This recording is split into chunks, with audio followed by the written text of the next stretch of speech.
মাজালিসুল ইলম হিয়া রাউদাতুম মিন রিয়াদিল জান্নাহ, যেখানে কোরআন আলোচনা করা হয়, ইলম বিষয়ে মুযাকারা করা হয়, নবীজি সাল্লাল্লাহু আলাইহি ওয়াসাল্লাম বলেছেন এখানে লোক বেশি থাকুক কম থাকুক, এখানে মাটির নিচে হোক বা খাটের উপরে হোক, যেখানেই হোক না কেন, এটা সাধারণ কোনো জায়গা না, এটা জান্নাতের একটা টুকরা। তো জান্নাতের টুকরায় কারা বসে? জাহান্নামী মানুষ। হ্যাঁ, জান্নাতি মানুষগুলো বসে গেছে। আলহামদুলিল্লাহ।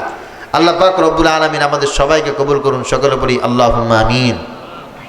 প্রিয় হাজিরিন, আমি সূরা ফাতির থেকে আয়াত তেলাওয়াত করেছি। আমি একটি আয়াতের মাধ্যমে আপনাদের কাছে কিছু মেসেজ দেওয়ার চেষ্টা করব ইনশাআল্লাহ। আল্লাহ পাক রব্বুল আলামিন আমাদেরকে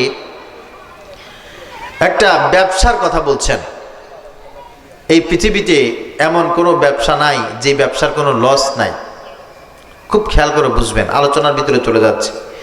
প্রত্যেকটা ব্যবসায় লাভ আছে, লস আছে।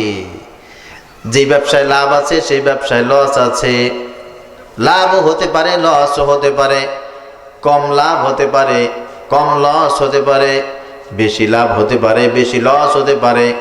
কিন্তু আল্লাহ পাক রব্বুল আলামিন বলেন এমন একটা ব্যবসা আমি তোমাদেরকে করার জন্য বলছি, এমন একটা ব্যবসার জন্য তোমাদেরকে আমি পরামর্শ দিচ্ছি যে ব্যবসার ভিতরে কোনো লস নাই, বরং ওই ব্যবসাটা তোমাদের জন্য করা দরকার, আর ওই ব্যবসার মাধ্যমেই তোমাদের সফলতা আসবে। সুবহানাল্লাহ। আল্লাহ পাক রব্বুল আলামিন বলেন দুনিয়ার একজন মানুষ যে কোনো কাজের মাধ্যমে যদি বলে আমি সফল হয়ে গেছি, আমি সুখী হয়ে গেছি, আমার জীবনের আর কোনো কিছুর দরকার নাই, আল্লাহ পাক রব্বুল আলামিন বলেন না, এই কথা ঠিক না, এই কথাটা ব্যর্থ মানুষের কথা। যেমন ধরেন একজন ছাত্র লেখাপড়া করছে, পরীক্ষা দিয়েছে, A+ পেয়েছে, 1 রোল হয়েছে, 2 রোল হয়েছে।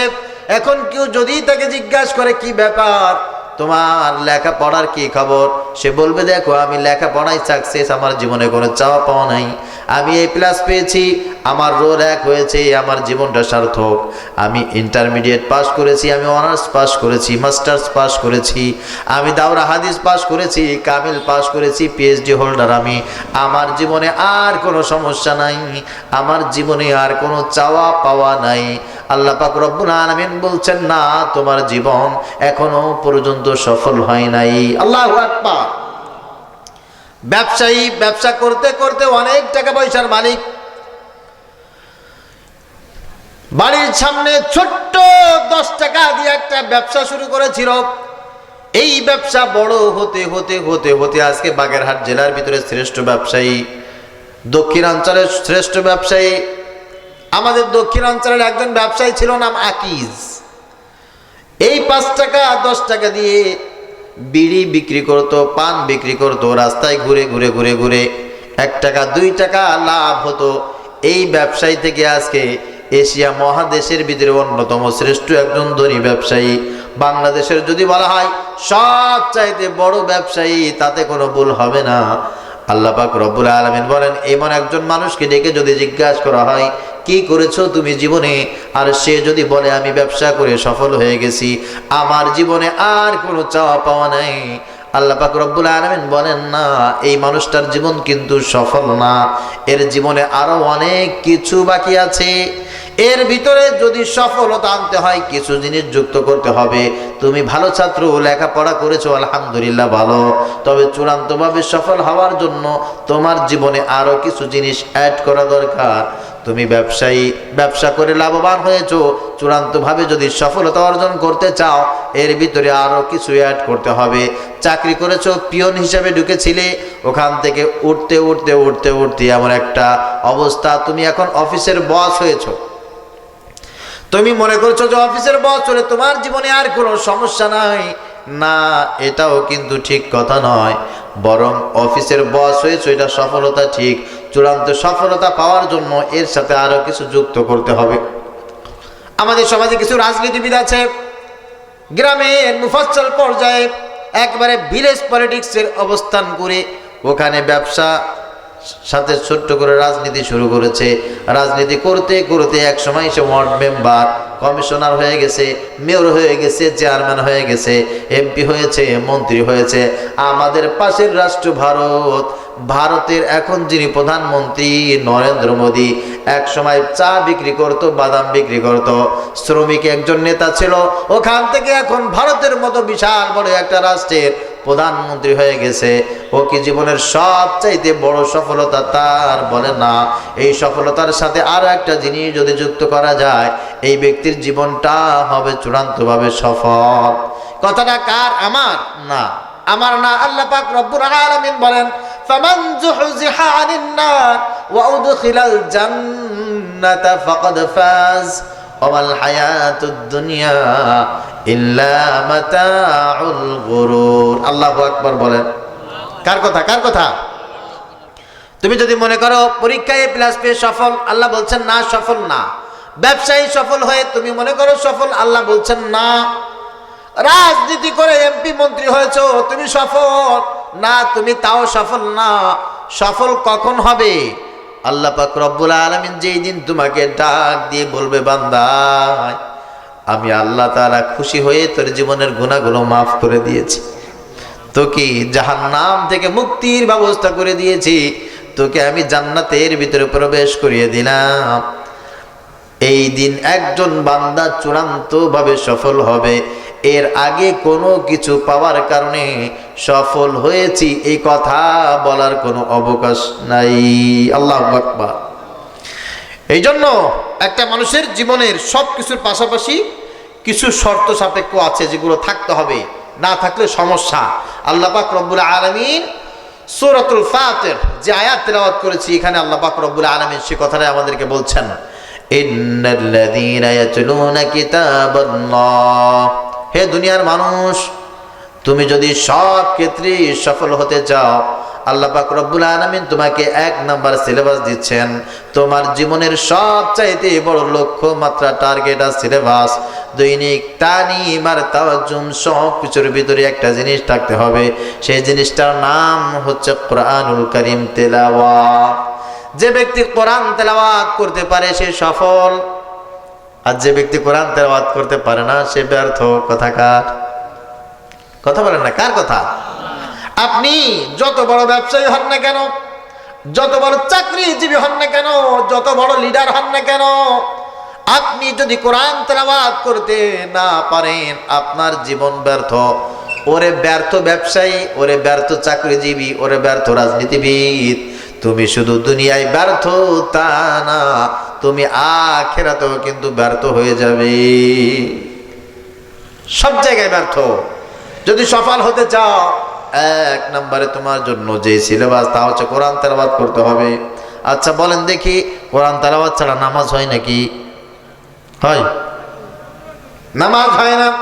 কোরআন তেলাওয়াত ছাড়া আল্লাহর সঙ্গে সম্পর্ক হয় না। কোরআন তেলাওয়াত ছাড়া বান্দা তার পরিচয় পায় না।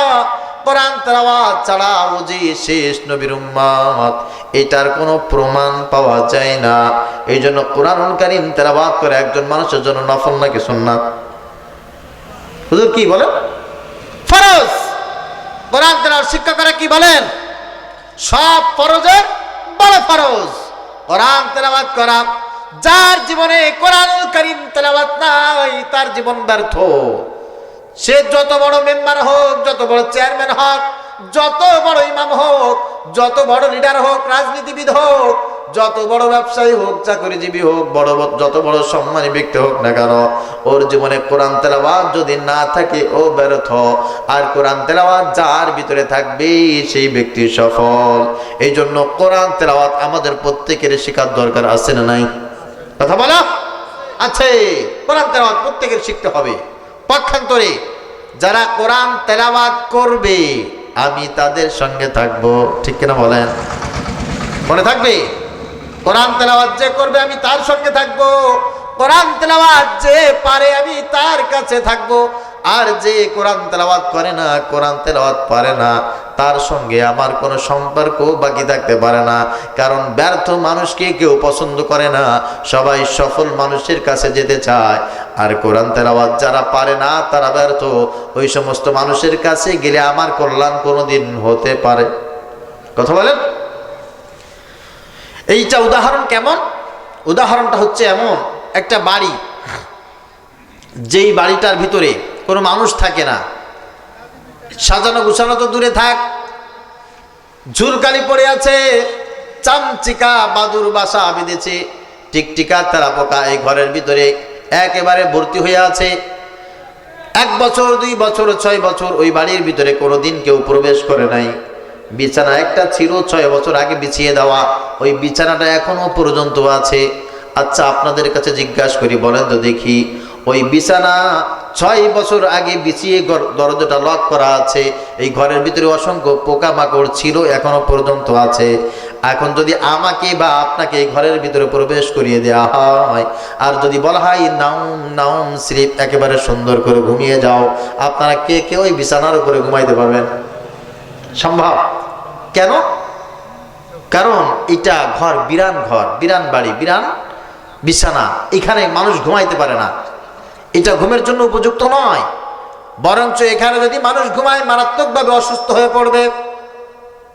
একটু পরেই দেখবেন শরীরের ভিতরে চুলকানি শুরু হয়ে গেছে, অ্যালার্জি শুরু হয়ে গেছে, নাক দিয়ে পানি পড়তেছে, চক্ষু লাল হয়ে গেছে।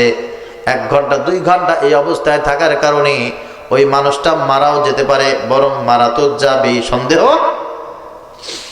একজন মানুষ যদি ওই মানুষের সাথে বন্ধুত্ব করে, ওই মানুষের সাথে সব সময় চলাফেরা করে, যে মানুষের ভিতরে কোরআনুল কারীম নাই, কোরআন তেলাওয়াত যার ভিতরে নাই, ওই মানুষটার জীবনটা, ইমানটা, রূহটা তেমন কিন্তু ঝুঁকিপূর্ণ অবস্থায়।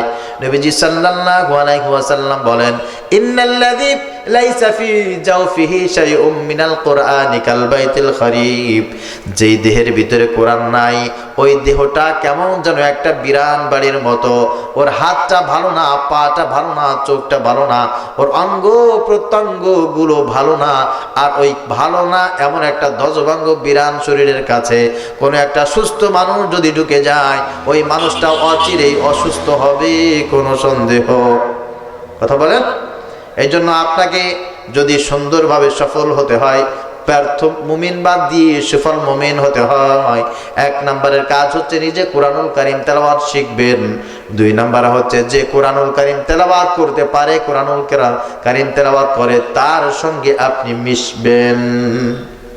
সংক্ষিপ্ত সিলেবাস, ইন্নাল্লাযীনা ইয়াতলুনা কিতাবাল্লাহ, 1 নম্বরের কাজ হচ্ছে কোরআনুল কারীম তেলাওয়াত করা।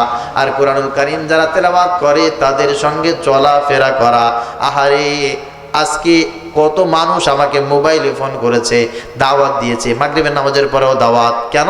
হুজুর খালেদা জিয়ার জন্য দোয়া করতে হবে, আসেন না, 4টা খিচুড়ি রান্না করছে ওই বাহির দিয়া, আসেন। আমাদের পাশে এলাকায় প্রায় সব জায়গায় দেখছেন না, আপনারা দেখছেন না, দোয়া হচ্ছে তো। এমনিও আলহামদুলিল্লাহ প্রতিদিন আমরা দোয়া করি।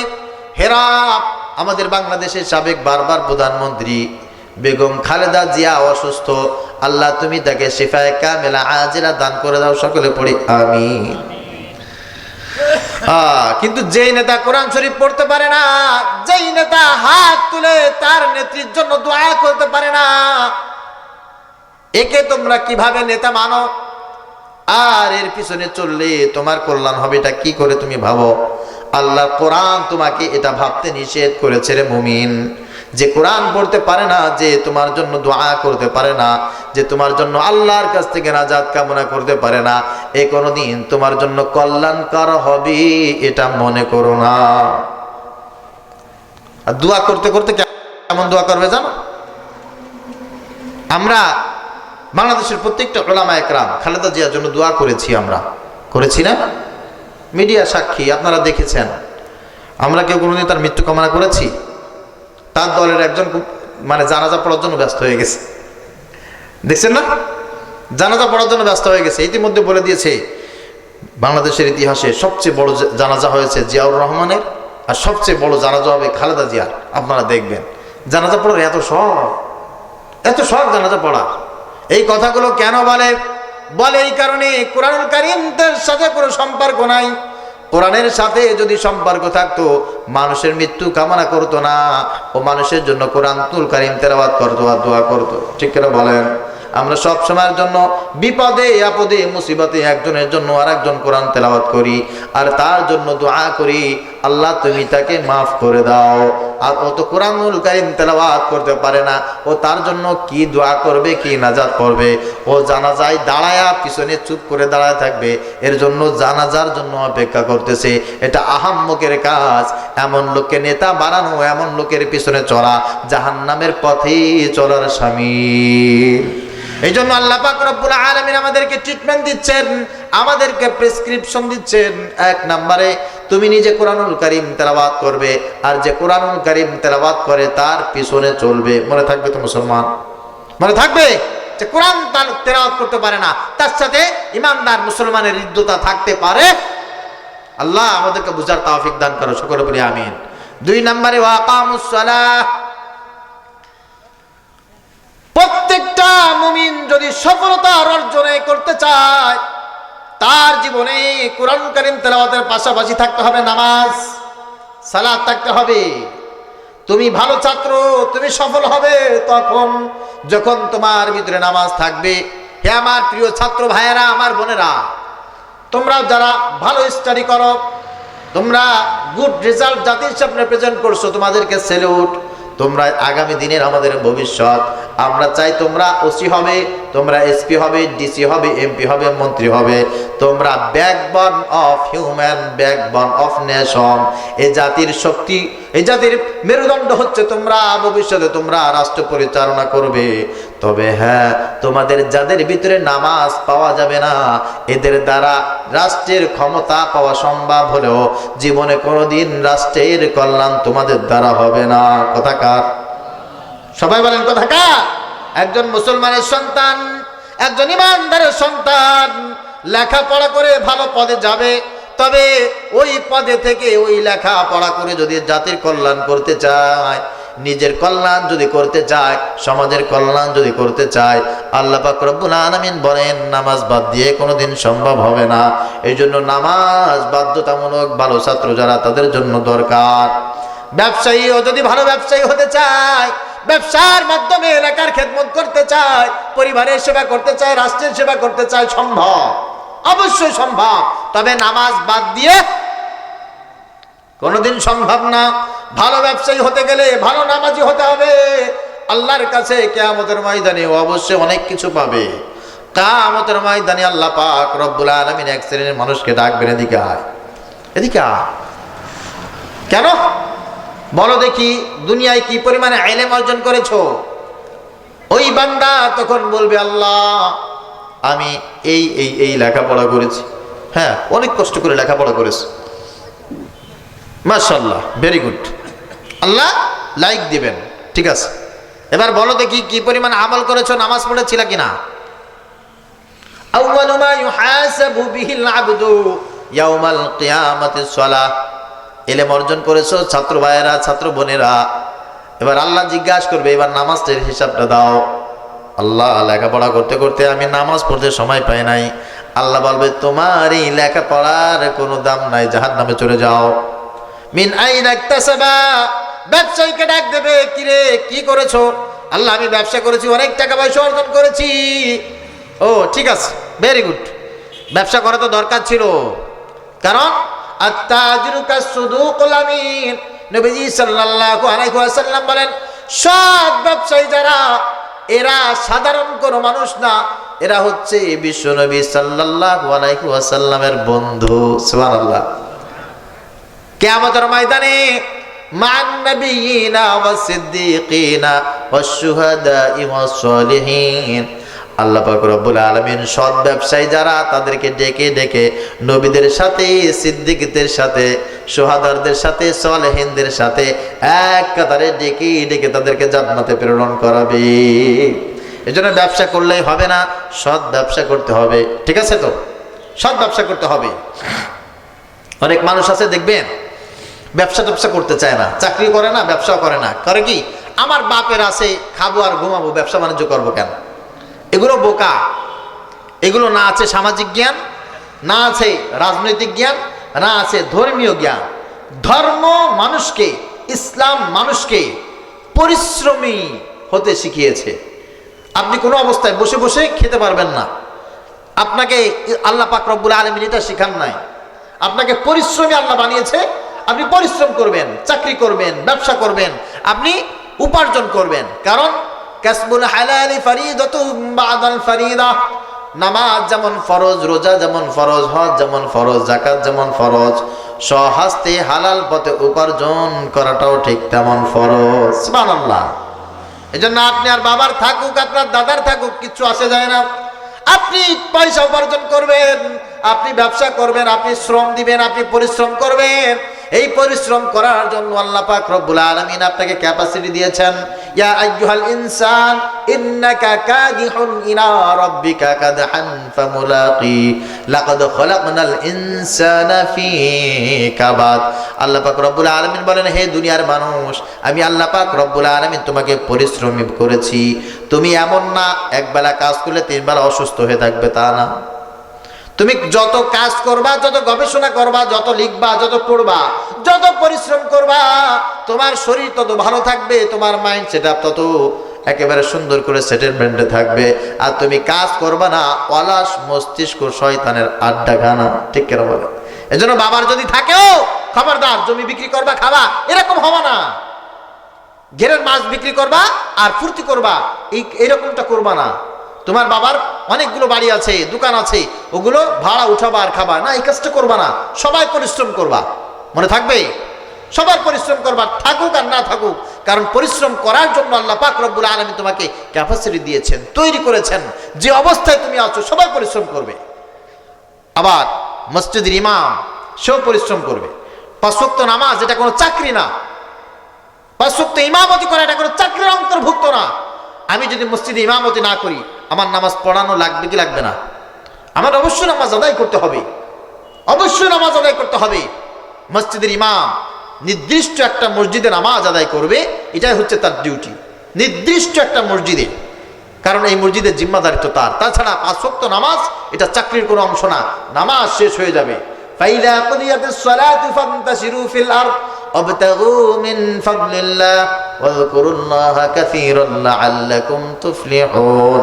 নামাজ শেষ হয়ে যাবে, ইমাম, মুয়াজ্জিন, খতিব, এলাকার সাধারণ মানুষ, বৃদ্ধ মানুষ, মুসল্লি সবাই মিলে রিজিক তালাশে বের হয়ে যাবে। সবাই মিলে যার যার মতো পরিশ্রম করবে। হুকুমটা কার? কিয়ামতের ময়দানে আল্লাহ পাক রব্বুল আলামিন বান্দাকে ডাক দিবে, মিন আইনা ইকতাসাবা, কোন পথ অর্জন করেছিল বলো? কি উপার্জন করেছিলে? কোন পথ উপার্জন করেছিল বলো আমার কাছে। সেই দিন কবে আল্লাহ আমার আব্বার ছিল, আমি ওইগুলো জম্মের মতো খায়া খায়া শেষ করে ফেলাইছি। আল্লাহ বলবে, তোমার আমি 10-এর 0 দিলাম, এই জন্য তোমাকে পাঠাই নাই। তোমার বাপ দিছে, ঘুমায় ঘুমায় খায়া হায়াত শেষ করবা, এই জন্য পাঠাইছে আমাদেরকে। আল্লাহ জিজ্ঞাসা করবে স্পেশাল ভাবে। ইবনে মাসউদ রাদিয়াল্লাহু তাআলা আনহু বলেন, কিয়ামতের ময়দানে লা তাজুলু কদমা ইবনে আদম হাত্তা ইউসআলা আন খামস, 5টি প্রশ্নের জবাব না দিয়ে কোনো একটা আদম সন্তান পাটা উঁচু করতে পারবে না। এক জায়গা থেকে আরেক জায়গা যাওয়া তো দূরে থাক, পা উঁচু করতে পারবে না। 1 নম্বরে ওয়া আন উমরিহি ফিমা আফনাহু, তোমাকে আল্লাহ পাক রব্বুল আলামিন যে হায়াত দিয়েছে, হায়াতটা কোন কাজে ব্যয় করেছো। 2 নম্বরে ওয়া আন শাবাবিহি ফিমা আবালা, হায়াতের ভিতরে স্পেশাল একটা সময় ছিল যৌবন, তারুণ্য, এটা কোন পথে ব্যয় করেছো বলো। যৌবনটা কোথায় খরচ করেছো বলো। অনেকে আছে যৌবন এদিক সেদিক খরচ করে বুড়ো বয়সে একেবারে হাজির হয়ে যায়, আছে না? হ্যাঁ, এটাও ঠিক আছে, আপনি বুড়ো বয়সে আল্লাহর ইবাদত করবেন, ঠিক আছে। তবে যৌবনটা কোথায় অতিবাহিত করেছেন? কিয়ামতের ময়দানে আল্লাহ পাক রব্বুল আলামিন স্পেশাল ভাবে আপনার কাছে জিজ্ঞাসা করবেন।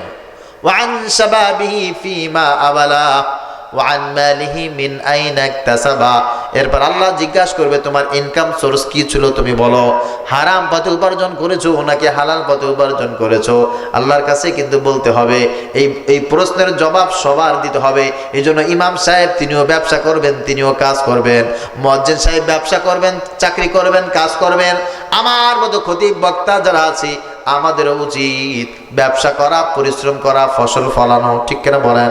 আল্লাহ পাক রব্বুল আলামিন যেদিন জিজ্ঞাসা করবে মিন আইনা ইকতাসাবা, ওরে ইমরান তুমি কি করেছো, কোন পথে উপার্জন করেছো, আমি যেন আল্লাহর কাছে বলতে পারি আল্লাহ আমি 10টা কলা গাছ রোপণ করেছিলাম, 5টা পেঁপে গাছ লাগিয়েছিলাম, আমি পুকুরে মাছ চাষ করেছিলাম, সেগুলোর সেবা শুশ্রূষা করেছি, আমি মাছের চাষ করেছি, আমি সবজি ফলিয়েছি। আল্লাহ পাক রব্বুল আলামিন বলবেন মাশাআল্লাহ ওয়াফিমা আনফাকাহু, আর এবার বলো দেখি সেইগুলো কোন পথে তুমি ব্যয় করেছো, কোন পথে উপার্জন করেছো, যেমন জিজ্ঞাসা করতে হবে। আল্লাহ পাক রব্বুল আলামিন পরবর্তীতে বলবে বলো দেখি সেগুলো কোন পথে তুমি ব্যয় করেছো। এই জন্য অনেক মানুষ আছে দেখবেন খরচই করতে চায় না, আছে না? কিপটা এরকম সার্কেলে 1-2টা বন্ধু থাকে যে জন্মের কিপটা, সারাদিন শুধু আরেকজনের পকেটের দিকে তাকায় থাকে। ও নিজে পকেট থেকে চাও খাওয়ায় না, পানও খাওয়ায় না, হ্যাঁ, বন্ধু বান্ধবদের দাওয়াত দিলেই খরচই করতে চায় না। এরকম আছে না? না না না, খবরদার এই কাজটা করবেন না, এই কাজটা কেউ করবেন না। সবাই খরচ করবেন। এইটা সম্পর্কে আল্লাহ জিজ্ঞাসা করবে কোন পথে খরচ করেছো। এদের খরচ ঠিকই হয়, এদের খরচ হয় হসপিটালে, এদের খরচ হয় ওই মামলা মোকদ্দমায়, যেইগুলো কোনো খরচের ভিতরে না, এটা হচ্ছে নষ্টামি। আমার অসুস্থ হয়েছি, আমি হসপিটালে গিয়ে আমি 1 কোটি টাকা খরচ করেছি, আমার 1 কোটি টাকা কোন ফান্ডে যাবে? সওয়াব হবে নাকি গুনাহ হবে? কথা বলে না, কোন ফান্ডে যাবে না। কোন ফান্ডে যাবে? আপনার এটা কোনো ফান্ড হইল নাকি? বরঞ্চ এটা যদি আমি আকাম কুকাম করতে গিয়া মাইজোর খায়া যদি হাড্ডি গুড্ডি ভাঙ্গা যদি আমি ওখানে ট্রিটমেন্ট করি, গুনাহ হবে। কি হবে বলে? আল কাতিল ওয়াল মাকতুল কিলাহুমা ফিন্নার। একই রাজনৈতিক দলের 2 দল, মনে করেন যে আওয়ামী লীগ অথবা বিএনপি, নিজেদের দলের ভিতরে সংঘর্ষ করে মারা গেছে 10 জন। কিলাহুমা ফিন্নার, যারা মারছে যারা মরছে সব জাহান্নামে যাবে। নাউজুবিল্লাহ বলেন, বিনা দলিলে। এই জন্য আমরা কথা বলি আপনাদের কল্যাণে, আমরা কথা বলি। কিছুদিন আগে একটা প্রতিবেদন বের হয়েছিল, 5ই আগস্টের পরে বিএনপির এক গ্রুপ আর এক গ্রুপের সাথে মারামারি করে 200 জন মারা গেছে। এই 200 জনই জাহান্নামে যাবে, আর যারা মেরেছে তারাও জাহান্নামে যাবে। কারণ কি? আল কাতিল ওয়াল মাকতুল কিলাহুমা ফিন্নার। এদের উভয়ের চিন্তা ফিকির ছিল পথটা যেন আমার থাকে, নেতৃত্ব যেন আমি পাই। এদের সবার চিন্তা ফিকির ছিল হচ্ছে দুনিয়া।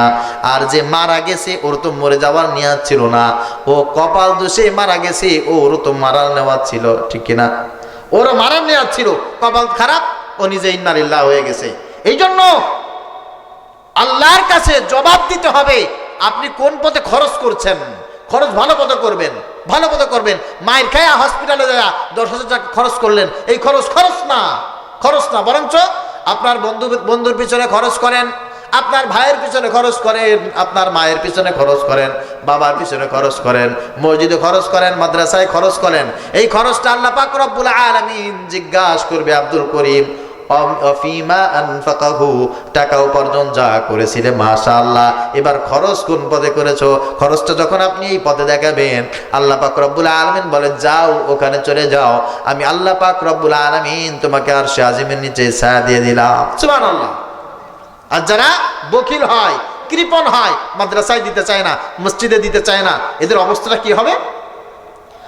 আল্লাহ পাক রব্বুল আলামিন বলেন ওয়ালা ইয়াহসাবান্নাল্লাযীনা ইয়াবখালুনা বিমা আতাকুমুল্লাহু মিন ফাদলিহি হুয়া খায়রাল লাহুম বাল হুয়া শাররুল লাহুম সাইয়ুতাওয়াকুনা মা বাখিলু বিহি ইয়াওমাল কিয়ামাহ।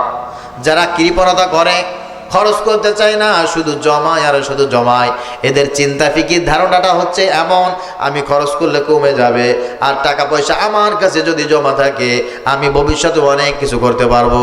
আমার কাছে টাকা পয়সা থাকলে সবাই আমাকে স্যালুট করবে, টাকা পয়সা থাকলে সবাই আমাকে দাওয়াত করবে, টাকা পয়সা থাকলে আমার অনেক সম্মান হবে, বাড়ি হবে, গাড়ি হবে, আমার ছেলে আমার মেয়ে, আমি নিজে অনেক কিছুর মালিক হতে পারবো। এই জন্য টাকা পয়সা বারবার শুধু উপার্জন করে, আল্লাহর রাস্তায় খরচ করতে চায় না। আল্লাহ পাক রব্বুল আলামিন বলেন হুয়া খায়রাল লাহুম, সে চিন্তা করে এই টাকা পয়সা দিয়ে তার কল্যাণ হবে, বাল হুয়া শাররুল লাহুম, আমি আল্লাহ পাক রব্বুল আলামিন সাক্ষ্য দিচ্ছি এটা তার জন্য অনেক বেশি অপমানজনক। আল্লাহু আকবার। সাইউতাওয়াকুনা মা বাখিলু বিহি ইয়াউমাল কিয়ামা, কিয়ামতের ময়দানে এই সব টাকা পয়সা সহায় সম্পত্তি বেড়ি বানায়া কাশির মতো করে রশি বানায়া তার গলায় ঝুলিয়ে দেওয়া হবে। এখন বলেন দেখি, এক কাঠা জমি যদি দড়ির মতো মানে রশি বানায়া আপনার গলায় ঝুলে দেওয়া হয়, আপনি সোজা দাঁড়াতে পারবেন? হ্যাঁ, আপনাদের সহায় সম্পত্তি আছে, খরচ করলেন না, কৃপণতা করলেন, দাঁড়াইতে পারবেন? পারবেন না। মুসলমান এই জন্য খরচ করা শেখেন, আল্লাহর পথে খরচ করতে হবে, মসজিদের জন্য, মাদ্রাসার জন্য, দ্বীনের জন্য, ভাইয়ের জন্য, বন্ধুর জন্য, আত্মীয় স্বজনের জন্য, সবার জন্য খরচ করার দরকার আছে না নাই? আর এই জবাব না দিয়ে কেউ কদম উঠাইতে পারবে? এক কদম উঠাইতে পারবে না। ওমা আলিমা ফিমা আমিলা, আল্লাহ জিজ্ঞাসা করবে, বান্দা কি পরিমাণ ইলম অর্জন করেছো আর কি পরিমাণ আমল করেছো। এই জন্য হাফেজ হলেই জান্নাতি বিষয়টা এমন না। মাওলানা হলেই জান্নাতে যাবে নাকি? কথা বলেন না কেন? মুফতি হলেই জান্নাতে যাবে? আমরা তো চিন্তা করলি হাফেজ হলে মনে হয় একেবারে জান্নাতে চলে গেছে, যায় না কেন? ও যে এখনো বেঁচে আছে তাই না, বিষয়টা এমন না। হাফেজ হলেই জান্নাতে চলে যাবে বিষয়টা এমন নয়। মাওলানা হলেই জান্নাতে চলে যাবে তা না, মুফতি হলে জান্নাতে চলে যাবে তা না। এই যা কিছু ইলম অর্জন করেছে এর জন্য নামাজ দরকার, এর জন্য ইবাদত দরকার, এর জন্য আমল দরকার। আল্লাহ পাক রব্বুল আলামিন বলবে, ওমা আলিমা ফিমা আমিলা, বান্দা কি পরিমাণ ইলম অর্জন করেছো আর কি পরিমাণ আমল করেছো। ইলম আর আমল যদি সাওয়া সাওয়া হয়, ইলম আর আমল যদি সন্তোষজনক হয়, আল্লাহ পাক রব্বুল আলামিন বলবে, যাও তোমাকে মাফ করে দিলাম। এই জন্য যার ভিতরে ইলম নাই, আমল নাই, ও যত বড় জ্ঞানী হোক, শিক্ষিত হোক, ব্যবসায়ী হোক, চাকরিজীবী হোক, ওর সাথে আমাদের কোনো সম্পর্ক। কথা বলেন। এই জন্য আল্লাহ পাক রব্বুল আলামিন বলেন, তোমার প্রথমে যে জিনিসটা থাকতে হবে, ইন্নাল্লাযীনা ইয়াতলুনা কিতাবাল্লাহ, তোমাকে কোরআন তেলাওয়াতকারী হতে হবে। কোরআন তেলাওয়াত যারা করে তাদের সাথে চলতে হবে। 2 নম্বরে ওয়াকামুস সালাহ, সালাত নিজে পড়তে হবে, আর যারা সালাত পড়ে তাদের সাথে চলতে হবে। এক কথায় সালাত কায়েম করতে হবে। ওয়াকিমুস সালাহ, এটা যদি তোমার ভিতরে পাওয়া যায়, তোমার জীবন প্রত্যেকটা ক্ষেত্রে সফল। তুমি ব্যবসায়ী, নামাজি যদি হয় তুমি সফল ব্যবসায়ী। তুমি ছাত্র, নামাজি যদি হও সফল ছাত্র। তুমি চাকরিজীবী, নামাজি যদি হও তুমি সফল চাকরিজীবী। তুমি রাজনীতিবিদ, নামাজি যদি হও সফল রাজনীতিবিদ। তুমি একজন লিডার, তুমি যদি নামাজি হও তুমি সফল লিডার। কে বলেছে বলেন? এই জন্য যার তার পিছনে ছুটবেন না, খবরদার খবরদার, বেনামাজির পিছনে ছুটবেন না, জাহান্নামে চলে যাবেন, জাহান্নামে চলে যাবেন। আমি আপনাদেরকে স্পষ্ট ভাষায় বলছি, খবরদার, বেনামাজি কোনো নেতার পিছনে ছুটবেন না। প্রিয় ভাইয়ারা, বেনামাজি কোনো মানুষের পিছনে ছুটবেন না, জীবনে কোনোদিন ছুটবেন না, ক্ষতিগ্রস্ত হয়ে যাবেন। হযরত আলী রাদিয়াল্লাহু তাআলা আনহু বলছেন, ফালা তাসহাবান্না ইল্লা তাকিয়ান মুহাযিবান আফিফান মুনজিদান লিল মাওয়াইদ। 4টি গুণ যার ভিতরে পাওয়া যাবে না, এই মানুষটার সাথে কোনোদিন চলবা না, এই মানুষটাকে লিডার বলে মানবা না, এই মানুষকে কোনোদিন বন্ধু বলে স্বীকৃতি দিবা না। কয়টা গুণ বলেন? সবাই বলে। 1 নাম্বার, ইল্লা তাকিয়ান, যে আল্লাহকে ভয় করে না, আল্লাহর হুকুম যে মানে না, আল্লাহকে ভয় যে ব্যক্তি করে না, ওই ব্যক্তির সাথে রাজনীতি করবা না, ওই ব্যক্তির সাথে সুসম্পর্ক রাখবা না, ওই ব্যক্তির সাথে বন্ধুত্ব করবা না। আচ্ছা বলেন দেখি, যারা ব্যভিচার করে এরা আল্লাহকে ভয় পায়? পরে সম্পদ যারা চুরি করে এরা কি কোনোদিন আল্লাহকে ভয় পায়? জীবনে কোনোদিন পায় না। যারা ঘাট দখল করে, মাঠ দখল করে, সন্ত্রাসী করে, চাঁদাবাজি করে, এরা কি কোনোদিন আল্লাহকে ভয় পায় নাকি? কথা বোঝেন না? না জমে গেছেন একেবারে? এরা আল্লাহকে ভয় পায় না। এই সমস্ত মানুষ জীবনে কোনোদিন আপনার বন্ধু হওয়ার উপযুক্ত না, আপনার ভোট পাওয়ার উপযুক্ত না, আপনার লিডার হওয়ার কোনো যোগ্যতা তাদের না। বলে হুজুর ঠিক ঠিক তো বললাম, আমাদের লিডার তো এই যোগ্যতা তো দূরে থাক, ওরা শরীয়ত আইনি বিশ্বাসই করে না। কি করে না? শরীয়ত আইন কি করে না? বিশ্বাসই করে না। ইসলামের রাজনীতি আছে, আল্লাহর কাছে এই বিষয়ে হিসাব দিতে হবে, মানেই না। তাহলে তোমার অবস্থাটা কেমন? তোমার অবস্থাটা কেমন? তুমি তার সাথে বন্ধুত্ব করে বসে আছো, কপাল খারাপ তোমার, কপাল খারাপ। হযরত আলী রাদিয়াল্লাহু তাআলা আনহুর সিলেবাস, যে আল্লাহকে ভয় করে না তার সাথে বন্ধুত্ব করা যাবে না, তার সঙ্গে চলাফেরা নাই, তার সঙ্গে ব্যবসা নাই, তার সঙ্গে আত্মীয়তা নাই, তার সঙ্গে রাজনীতি, সমাজনীতি, অর্থনীতি কোনো কিছু নাই। 2 নম্বরে মুহাদ্দিবান, যে ব্যক্তির ভিতরে ভদ্রতা নাই। ভদ্রতা যে জানে না, সম্মান বজায় রেখে যে কথা বলতে পারে না, তার সাথে সুসম্পর্ক করতে যেও না, তার সঙ্গে ব্যবসা করতে যেও না, তার সঙ্গে রাজনীতি করতে যেও না। একটু কিছু হলেই যারা অপমানিত করে, একটু কিছু হলেই যারা ছোট করে কথা বলে, এই সমস্ত মানুষের সঙ্গে কোনোদিন সুখ্যাত রাখবা না। তোমার সম্মান নষ্ট হয়ে যাবে, দুনিয়াও শেষ হয়ে যাবে, আখিরাত তোমার শেষ হয়ে যাবে। বলছে না এরকম কথা? কিছু একটু হলে এমন এমন কথা বলে, আহা! ভদ্রতা বলতে কোনো কিছু না।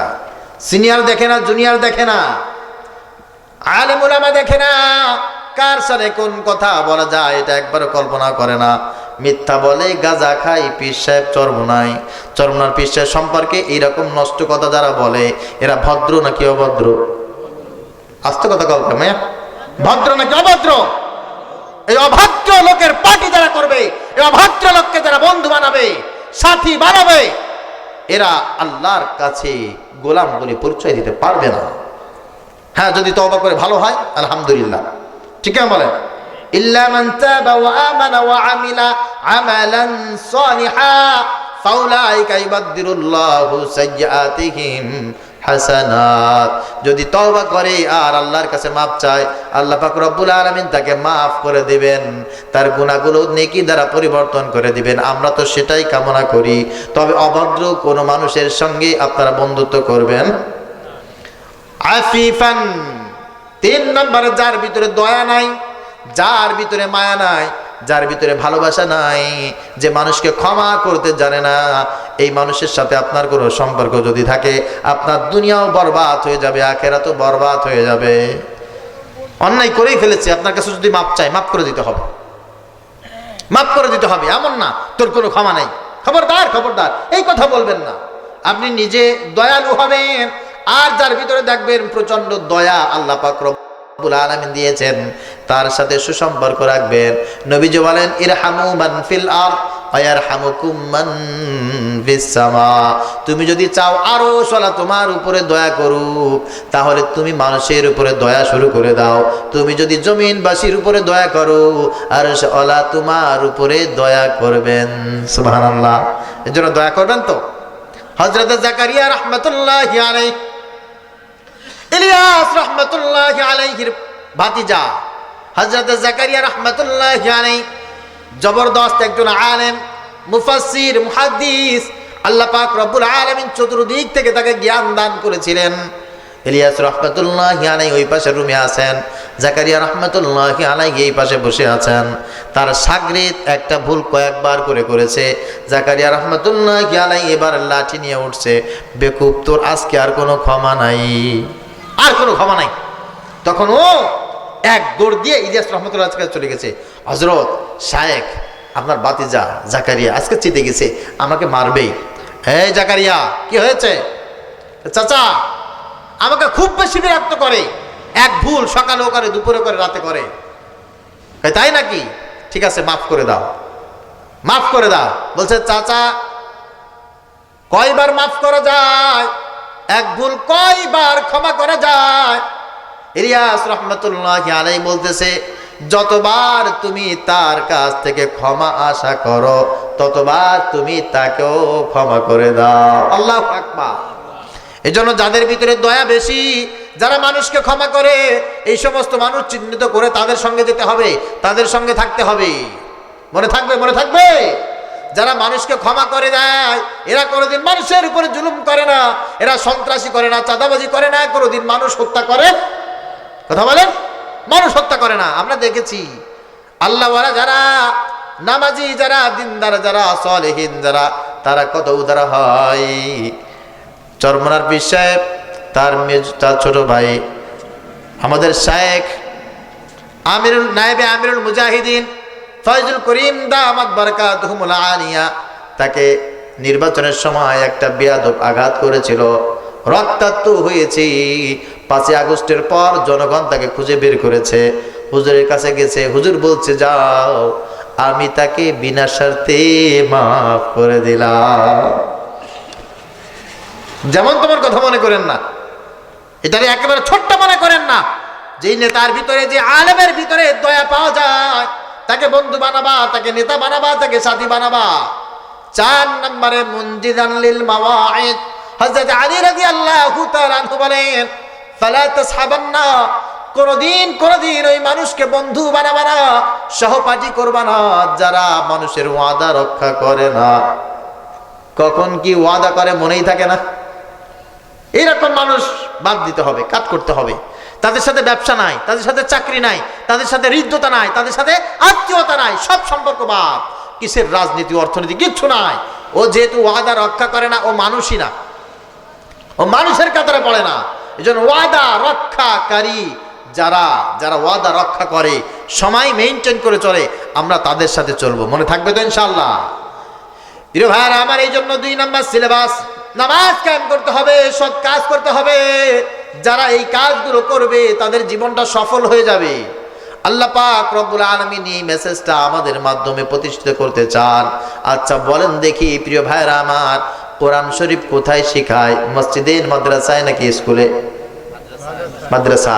মাশাআল্লাহ, মাদ্রাসায় কোরআন শরীফ শেখায়। আমি আপনাদের সামনে কথা বলছি, আমি যদি শুধুমাত্র বিশ্ববিদ্যালয়ে পড়তাম তাহলে কি আমি আপনাদের সামনে কথা বলতে পারতাম নাকি? না, আমি বিশ্ববিদ্যালয়ে পড়ার আগে আমি মাদ্রাসায় পড়েছি, এই কারণে আপনাদের সঙ্গে আমি কথা বলতে পারছি। এই জন্য মাদ্রাসা ছাড়া অন্য কোনো জায়গায় সুন্দরভাবে এভাবে কোরআন শিখায় না। আলহামদুলিল্লাহ, আপনারা অত্যন্ত সৌভাগ্যবান, অত্যন্ত সৌভাগ্যবান। আল্লাহ পাক রব্বুল আলামিন একটি মসজিদ, একটি মাদ্রাসা এখানে ব্যবস্থা করে দিয়েছেন, আলহামদুলিল্লাহ। এর পাশে থাকবেন তো ইনশাআল্লাহ? থাকবেন তো? 2 নম্বরে ইলমের সাথে আমলের যেই সম্পর্ক, আমল যদি না থাকে সবকিছু বরবাদ হয়ে যাবে। এই জন্য ওয়াকামুস সালাহ, আল্লাহ পাক রব্বুল আলামিনের স্পষ্ট ঘোষণা। 3 নম্বরে ওয়ানফাকু মিম্মা রাযাকনাহুম সিররাও ওয়া আলানিয়া। 3 নম্বরে আল্লাহ পাক রব্বুল আলামিন বলেন, সুখে থাকো আর দুঃখে থাকো, সচ্ছলতায় থাকো আর অসচ্ছলতায় থাকো, সুস্থ থাকো আর অসুস্থ থাকো, যে অবস্থায় থাকো না কেন, তুমি যদি যেখানে ঘরে থাকো, ভিতরে থাকো, বাহিরে থাকো, সব সময় আল্লাহর রাস্তায় খরচ করতেই থাকবে, খরচ করতেই থাকবে। আল্লাহর রাস্তায় যদি খরচ করো, তোমার জীবনের প্রত্যেকটা সেক্টর কিন্তু সফল। আল্লাহর রাস্তায় খরচ না করলে তোমার জীবনের সব সেক্টর কিন্তু ব্যর্থ। কার কথা বলেন? তোমাদের ভিতরে কেউ যদি চায় তার জীবনের সব কিছু কাজে লাগুক, তোমাদের ভিতরে কেউ যদি চায় আমি লেখাপড়া করেছি, আমার লেখাপড়াগুলো কাজে লাগবে, নিজের জন্য, সমাজের জন্য, রাষ্ট্রের জন্য এটা উপকারী হবে।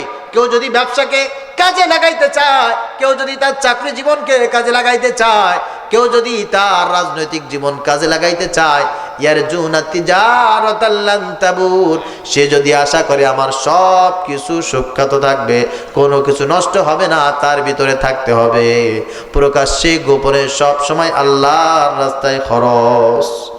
আল্লাহর রাস্তায় খরচ। খরচ করবেন না কেন? আপনি খরচ করবেন না কেন? আপনার সামর্থ্য যা আছে তাই করবেন। আপনি প্রতিদিন 1 টাকা ইনকাম করেন, আপনি 5 পয়সা আল্লাহর জন্য খরচ করবেন। 1 টাকা ইনকাম করলে 5 পয়সা আল্লাহর জন্য খরচ করবেন। 100 টাকা যদি আপনি ইনকাম করেন 5 টাকা খরচ করবেন। 1000 টাকা ইনকাম করেন তো 50 টাকা খরচ করবেন। 1 কোটি টাকা ইনকাম করেন তো 1-2 লাখ আল্লাহর রাস্তায় খরচ করে দিবেন। আল্লাহ পাক যেমন আপনাকে নিয়ামত দান করেছেন ঠিক তেমন আল্লাহর রাস্তায় খরচ করতে থাকবেন আর খরচ করতে থাকবেন।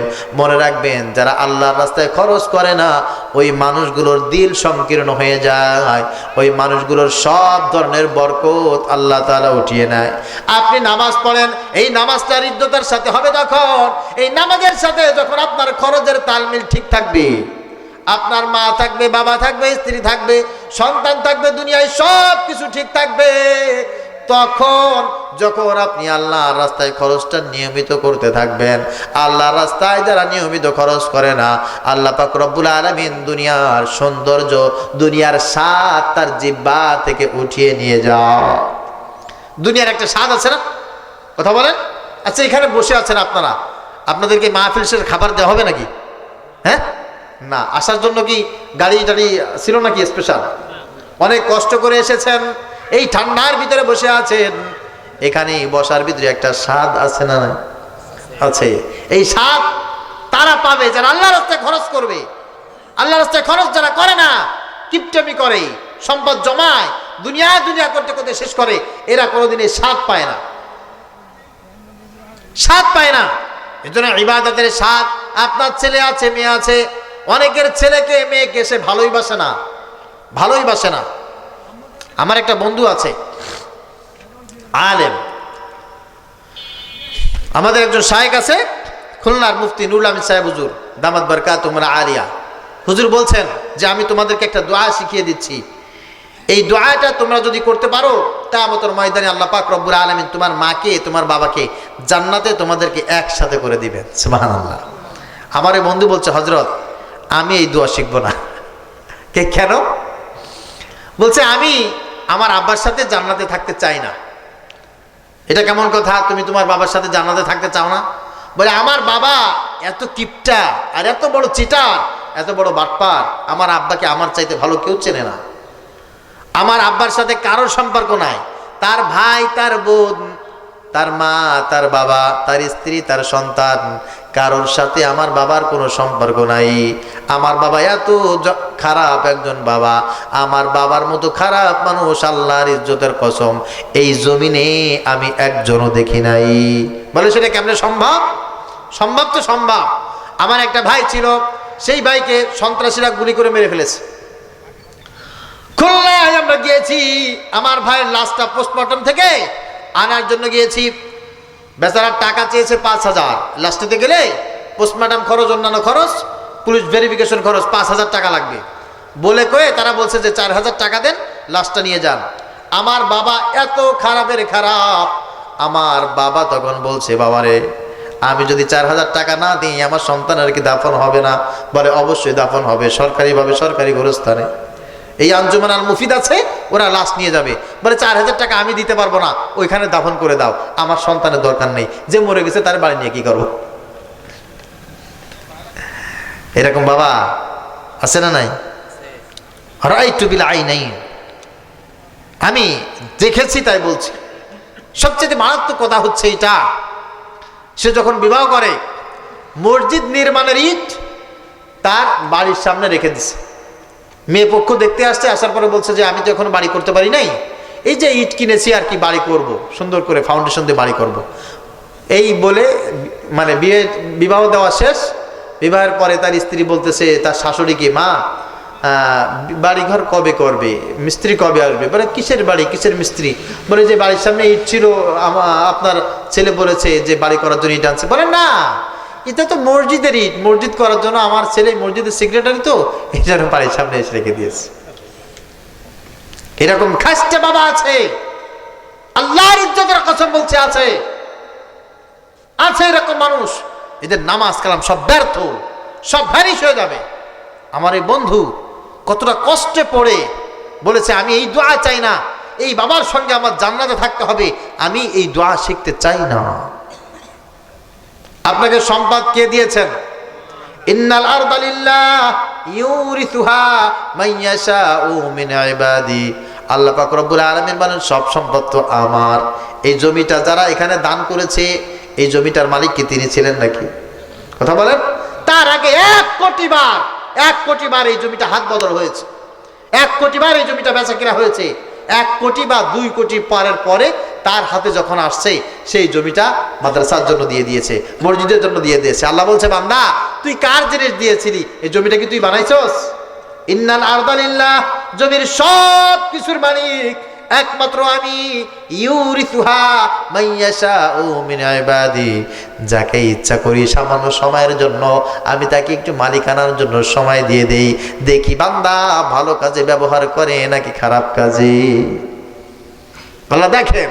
এজন্য যারা কিপটামি করেন, কার সম্পদ দিয়ে কিপটামি করেন?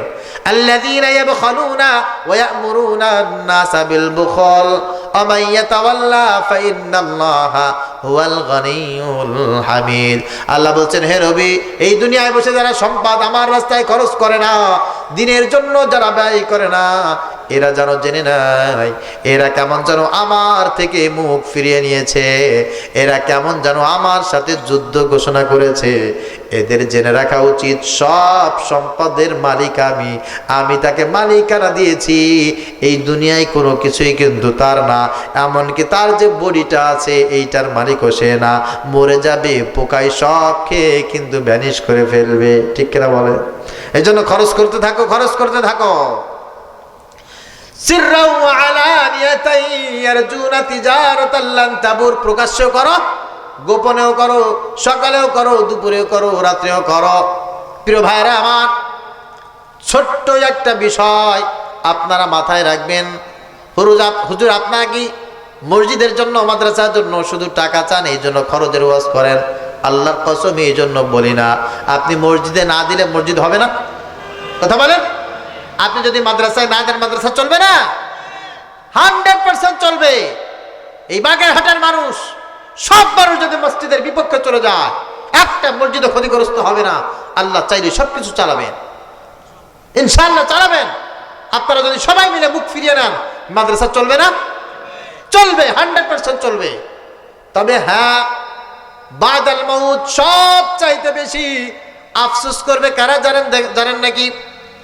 মৃত্যুর পর সব চাইতে বেশি আফসোস করবে তারা যারা সম্পদওয়ালা, সম্পদগুলো আল্লাহর রাস্তায় খরচ করে যেতে পারে নাই। এই মানুষগুলো সব চাইতে বেশি আফসোস করবে। আল্লাহ পাক রব্বুল আলামিনের কাছে বলবে, আল্লাহ সামান্য একটু অবকাশ দাও। হে রব, ওয়ানফিকু মিম্মা রাযাকনাকুম মিন ক্বাবল আন ইয়াতিয়া আহাদাকুমুল মাউত ফায়াকুল রাব্বি লাউলা আখখারতানি ইলা আজালিন করিব ফাসাদদাকা ওয়া আকুম মিনাস সালিহিন। মৃত্যুর পর আল্লাহ পাক রব্বুল আলামিনকে বলবে, আল্লাহ 1 সেকেন্ড, 2 সেকেন্ড, 1 মিনিট, 2 মিনিটের জন্য আমার একটু দুনিয়ায় পাঠানো যায়? আল্লাহর কাছে বলবে। কে বলবে? বেনামাজি বলবে না, যারা হজ করেনি তারা বলবে না, যারা অন্য কোনো কাজ করতে পারে নাই তারা বলবে না। বলবে একমাত্র যারা সম্পদের মালিক ছিল, সম্পদের মালিক ছিল, এরা বলবে, আল্লাহ তুমি আমাকে সামান্য একটু সময়ের জন্য দুনিয়ায় পাঠাইতে পারো, তোমার কাছে আবদার, তুমি সামান্য সময়ের জন্য দুনিয়ায় পাঠাও। আল্লাহ বলবেন, কি করবা? ফাসাদদাকা, আল্লাহ আমার যে সম্পদ আমি উপার্জন করে রেখে এসেছি, সব সম্পদগুলো তোমার রাস্তায় খরচ করে দিব। ওয়া আকুম মিনাস সালিহিন, আল্লাহ আমি সৎ কর্মশীল হয়ে যাব, জান্নাতে মানুষ হয়ে যাব। আল্লাহ বলবেন, ওয়ালা ইউআখিরাল্লাহু নাফসান ইযা জাআ আজালুহা, না, নির্দিষ্ট একটা সময় দেওয়া হয়েছিল, ওই সময় চলে গেছে, আর কোনোদিন সময়টা ফিরে আসবে। এই জন্য যারা সব সময় আল্লাহর রাস্তায় খরচ করে এদের জীবনটা সফল, আর যারা সব সময় আল্লাহর রাস্তায় খরচ করতে পারে না এদের জীবনটা ব্যর্থ। মনে থাকবে ইনশাআল্লাহ। 3টি সবক। 1 নম্বর সবক হচ্ছে আতলুনা কিতাবাল্লাহ, যারা সব সময় বেশি বেশি কোরআন তেলাওয়াত করবে আর কোরআন তেলাওয়াতকারীদের সঙ্গে থাকবে। ওয়া আকামুস সালাহ, যারা সালাত কায়েম করবে, নিজেরা নামাজ পড়বে, নামাজি যারা আছে তাদের সঙ্গে থাকবে। ওয়ানফাকু মিম্মা রাযাকনাহুম সিররাও ওয়া আলানিয়াতান ইয়ারজুনা তিজারাতান লান তাবুর, তারা নিজেরা প্রকাশ্যে গোপনে হর হামেশা আল্লাহর রাস্তায় খরচ করবে, আর যারা আল্লাহর রাস্তায় খরচ করে তাদের সঙ্গে থাকবে। আল্লাহ পাক রব্বুল আলামিন বলেন, এদের জীবনে ব্যর্থতা বলে কোনো কিছু নাই, এরা দুনিয়ায়ও সফল, আখিরাতেও সফল।